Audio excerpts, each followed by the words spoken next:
अस्सलाम वालेकुम वरहमतुल्लाहि वबरकातुहू। ज़ुल्करनैन आप लोगों की खिदमत में हाजिर है। Welcome back. कुछ लोग मेरी वीडियो का टाइटल देख के हैरान हो रहे होंगे, लेकिन उससे ज़्यादा हैरान वो तब होंगे जब मैं उनको वज़ीराबाद के एक शख्स का वाक़या बताऊंगा जो कि एक हकीकी वाक़या है, रोनुमा हुआ था। उसके बाद तो मैं आप लोगों को ये कहना चाहता हूँ कि माज़रत कि मैं वीडियो काफ़ी लेट बना रहा हूँ। मैं काफ़ी ज़्यादा मसाइल में मसरूफ़ था, जिसकी वजह से मुझे टाइम नहीं मिल रहा था वीडियो बनाने का।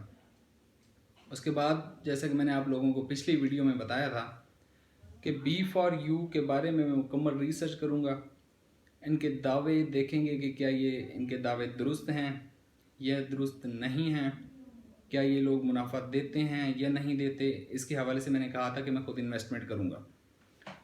तो सबसे पहले तो उन सवालों की तरफ आते हैं जो कि हमने पिछली वीडियो में उठाए थे।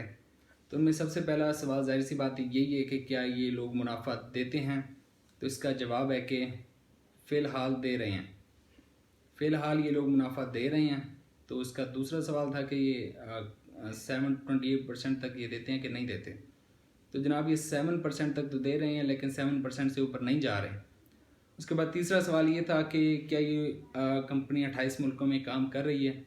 तो जनाब ये सिर्फ एक ब्लफ है, झूठ है कि ये 28 मुल्कों में काम कर रही है। ये 28 मुल्कों में हरगिज़ काम नहीं कर रही। तो उसका तरीका मैं आपको बताता हूँ चेक करने का कि कैसे पता चलेगा कि ये कंपनी कितने मुल्कों में काम कर रही है। क्योंकि ये एक ऑनलाइन वेबसाइट है, उसके थ्रू सारा काम हो रहा है। तो सर्च इंजन ऑप्टिमाइजेशन के कुछ सॉफ्टवेयर्स होते हैं जो कि मुख्तलिफ एनालिसिस करते हैं, जिनमें मैं alexa.com एक सॉफ्टवेयर है जो कि वेबसाइट ट्रैफिक एनालिसिस का सॉफ्टवेयर है, ऑनलाइन सॉफ्टवेयर है। तो इसका लिंक भी मैं डिस्क्रिप्शन में डाल दूंगा, आप लोग खुद भी चेक कर सकते हैं। इसके ज़रिए आप किसी भी वेबसाइट की ट्रैफिक चेक कर सकते हैं कि कितनी आ रही है और कौन कौन से मुल्कों से आ रही है। ये आपको कंट्री वाइज बताता है, जियोग्राफिकली बताता है, और भी इसमें कई सारे फीचर हैं। खैर, इसके बाद जब मैंने इस पर चेक किया B4uglobal.com के जब इसकी ट्रैफिक चेक की तो मुझे पता चला कि सबसे ज़्यादा ट्रैफिक सिर्फ पाकिस्तान से आ रही है, उसके बाद सऊदी अरेबिया से, उसके बाद जो है ना मलेशिया से। ये देखें, मैंने प्रिंट भी निकाल के रखा हुआ है। पाकिस्तान 58.9, सऊदी अरेबिया 22.4 और मलेशिया 7.8। तो एक महीना पहले जब मैंने चेक किया था, तकरीबन एक महीना पहले जब मैंने चेक किया था, तो सिर्फ ये दो कंट्रीज़ आ रही थी जिनमें पाकिस्तान और मलेशिया था, सऊदी अरेबिया नहीं था। तो ये पिछले एक महीने में गेन किया है सऊदी अरेबिया ने। तो ये यकीनन वही पाकिस्तानी ही हैं जो कि सऊदी अरेबिया में काम कर रहे हैं और इसको यूज़ भी कर रहे हैं। ये सऊदीज़ नहीं इस्तेमाल कर रही है, ज़हन में रखें। उसकी वजह मैं आपको बताऊं कि B4U की जो भी मार्केटिंग है वो उर्दू ज़बान में है, ना कि इंग्लिश में है और ना ही ये अरबिक में है। तो सवाल ही पैदा नहीं होता कि अरबिक से इसे इस्तेमाल करेंगे। तो जनाब ये झूठ है कि 28 मुल्कों में ये काम करती है। ये सिर्फ जो पाकिस्तान से रिलेटेड लोग हैं वही इसे इस्तेमाल कर रहे हैं। उसके बाद क्या ये कंपनी पाकिस्तान में रजिस्टर्ड है? तो जनाब जितने भी मुझे रेफरेंसेस और रिसोर्सेज मिले उसके हिसाब से तो ये रजिस्टर्ड है, लेकिन मैं आप लोगों को बता दूं कि रजिस्ट्रेशन की कोई वैल्यू है ही नहीं सिरे से। पाकिस्तान में किसी कंपनी की रजिस्ट्रेशन की सिरे से कोई वैल्यू ही नहीं है। तो ये मैं कैसे कह रहा हूँ? वो इस तरह कह रहा हूँ कि B4U की तरह की एक पहले कंपनी थी जिसका नाम था गोल्ड ट्रांसमिट। तो गोल्ड ट्रांसमिट भी ऐसे ही लेती थी इन्वेस्टमेंट्स मुख्तलिफ लोगों से, और वो मुख्तलिफ जगहों पे इन्वेस्ट करती थी कहने के मुताबिक। लेकिन बाद में उनकी एक्टिविटीज़ मशकूक करार दी गई और इनकी रजिस्ट्रेशन ख़त्म करके इनके सारे बैंक अकाउंट्स और इनकी सारी प्रॉपर्टीज़ जो भी थी इनसे रिलेटेड फाइनेंस के हवाले से चीज़ें सब की सब फ्रीज़ कर दी गई थी। तो रजिस्ट्रेशन हो जाती है, ये किसी और चीज़ के नाम की रजिस्ट्रेशन करवाते हैं और होता कुछ और है। आप देख लें कि टाइम्स भी यहीं रजिस्टर्ड रही है। एग्जैक्ट जो कि जेली डिग्रियां बनाती थी वो भी पाकिस्तान में रजिस्टर्ड हुई है। रजिस्टर्ड हो जाती हैं, लेकिन उसके बाद जो ये एक्टिविटीज़ करते हैं जो कि गैर कानूनी और मशकूक होती हैं, तो उसके बाद ये रजिस्ट्रेशन कैंसिल होते देर नहीं लगती। तो रजिस्ट्रेशन की कोई वैल्यू नहीं है। उसके बाद सैफ रहमान साहब का एक इंटरव्यू था जिसमें उन्होंने कहा कि ये हमारी कंपनी एक MLM बिजनेस स्ट्रक्चर के तहत काम करती है। तो जनाब मैं माज़रत के साथ कहूँगा कि सैफ रहमान साहब ने यहाँ पे झूठ बोला है कि MLM बिजनेस स्ट्रक्चर के साथ इनकी कंपनी काम नहीं करती, क्योंकि MLM के जो रूल्स हैं, बेसिक जो उनकी खसूसियात हैं, वो किसी एक खसूसियत पे भी ये कंपनी पूरा नहीं उतरती। मिसाल के तौर पर MLM बिजनेस स्ट्रक्चर में ये होता है कि आप जब इन्वेस्ट करते हैं तो आपको मालकाना हकूक़ मिलते हैं उसके बदले। मिसाल के तौर पर एक कंपनी अगर कोई प्रोडक्ट ऑफ़र कर रही है या फिर कोई सर्विसेज ऑफ़र कर रही है, तो आप जो इन्वेस्टमेंट करेंगे उसके बदले में आपको सर्विसेज या फिर प्रोडक्ट के मालकाना हकूक़ दिए जाएंगे। तो इसमें ऐसा कुछ नहीं है। उसके बाद जो दूसरी खसूसियत वो ये कि MLM की जो कंपनीज और बिजनेस स्ट्रक्चर्स होते हैं वो आपसे फिक्स जो है प्रॉफिट उसका वादा नहीं करते कि हम आपको इतना प्रॉफिट फिक्स देते रहेंगे। वो आपके काम पे डिपेंड करता है। आप जितना काम करेंगे उस हिसाब के आपको पैसे मिलेंगे, अगर नहीं करेंगे तो उल्टा आपको नुकसान भी हो सकता है।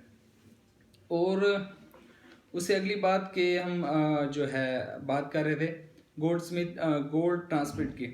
तो गोल्ड ट्रांसमिट भी एक इसी तरह की कंपनी थी, इस तरह की जो है वो लेती थी इन्वेस्टमेंट्स मुख्तलिफ लोगों से। तो बाद में इनकी रजिस्ट्रेशन कैंसिल हो गई, तो उन्होंने कहा कि हम दुबई में जाके इसे दोबारा से ओपन करेंगे, लेकिन फिर ये कंपनी एंड में भाग गई। तो जितने भी लोगों के जो है ना अपने इन्वेस्टमेंट्स थे वो सारे के सारे डूब गई। तो मैं आप लोगों को बताता चलूँ, B4U कंपनी की जो गारंटी है, कोई थर्ड पार्टी ऐसी नहीं है जो कि इनकी गारंटी लेती हो। SECP ने तो बल्कि इसे पोंजी स्कीम कहा है, इसे बचने के लिए कहा है। तो मतलब इनकी रजिस्ट्रेशन की कोई वैल्यू ही नहीं है। अब पोंजी स्कीम की डेफिनेशन भी आप समझ लें कि पोंजी स्कीम होती क्या है तो फ़ायदा होगा। पोंजी स्कीम ऐसी स्कीम होती है जिसके तहत स्कीम करने वाला या कोई चीज़ ऑफर करने वाला या बिज़नेस के नाम पे हो या किसी स्कीम के नाम पे हो या किसी सर्विस के नाम पे हो, कुछ भी हो, तो उस अपना सर्विस या बिज़नेस के नाम पर आपसे पैसे वसूल करे। वो अपने कस्टमर से जितने कस्टमर से पैसे वसूल करता है उन्हीं में से मनी सर्कुलेशन करके उन्हीं के इन्वेस्टमेंट के पैसों से ही उन्हें मुनाफा लुटाता रहता है। इसे कहते हैं पोंजी स्कीम। तो अभी तक जो डाटा और एनालिसिस मैंने देखा है उसके तहत ये पोंजी स्कीम है B4U। उसके बाद जो फतवों की बात थी, क्या ये हलाल भी है या हराम है, तो सैफ रहमान साहब ने अपना एक इस्तदा की थी, ये देखें मेरे पास मौजूद भी है, दारुल उलूम कराची से, कि इन्होंने इसमें कहा कि देखें मेरे पास, आप ऑनलाइन भी देख सकते हैं इसे, मैं जितने भी लिंक और रिसोर्सेज हैं डिस्क्रिप्शन बॉक्स में डाल दूंगा, आप वहाँ से देख सकते हैं। तो इन्होंने एक सवाल किया था, उस सवाल का दारुल उलूम कराची ने जवाब दिया था। ये नहीं कहा था कि ये इनका जो काम है, इनका जो बिज़नेस है वो हलाल है या हराम है। इन्होंने कहा था कि हम लोग जो है कंपनी अपने कारोबार पर हर माह हासिल करदा मुनाफा पर 60% इन्वेस्ट करने वालों लोगों में तकसीम कर देती है। कम इन्वेस्ट करने वाले ज़्यादा इन्वेस्ट करने वालों को फ़ीसद बराबर मिलता है। बाकी 40% कंपनी अखराजात के तौर पर मुनाफा के तौर पर रख लेती है। मुनाफा का 60% लोगों को समझाने के लिए इनकी औसत मुनाफा इनकी रकम 7% से 20% बताते हैं ताकि इनको समझ आए। उसके बाद 6 माह बाद मेंबर अपनी इन्वेस्टमेंट की आधी मिकदार वापस ले सकता है बगैर किसी कटौती के, और 12 माह बाद पूरी इन्वेस्टमेंट चाहे वापस निकलवा ले, चाहे तो मज़ीद दे। लोगों की इन्वेस्टमेंट मुख्तलिफ कारोबार में लगाते हैं, जैसे प्रॉपर्टी कारोबार के लिए, रेस्टोरेंट, मुख्तलिफ प्रोडक्ट, ट्रेनिंग, टैक्सी सर्विसेज। हमारी कंपनी पाकिस्तान में FBO और SECP से और चैम्बर ऑफ कॉमर्स कराची से रजिस्टर्ड है, बल्कि मलेशिया में भी रजिस्टर्ड है। पाकिस्तान में 4 मुल्क में हमारी कंपनी के बैंक अकाउंट्स भी हैं। अब सवाल ये है, ये इम्पॉर्टेंट बात है, अब सवाल ये है कि क्या हम शरई एतबार से जायज़ तरीक़ा से मुनाफा कंपनी और मेंबर्स के दरमियान तकसीम कर रहे हैं या नहीं। ये सिर्फ सवाल था, सवाल सिर्फ यही था, और इसी का ही जवाब फतवे में दिया गया था कि हम ये मुनाफा की जो तकसीम है, क्या ये हम शरई लिहाज से कर रहे हैं या हम गैर शरई है ये। तो इसी का ही जवाब दारुल उलूम कराची ने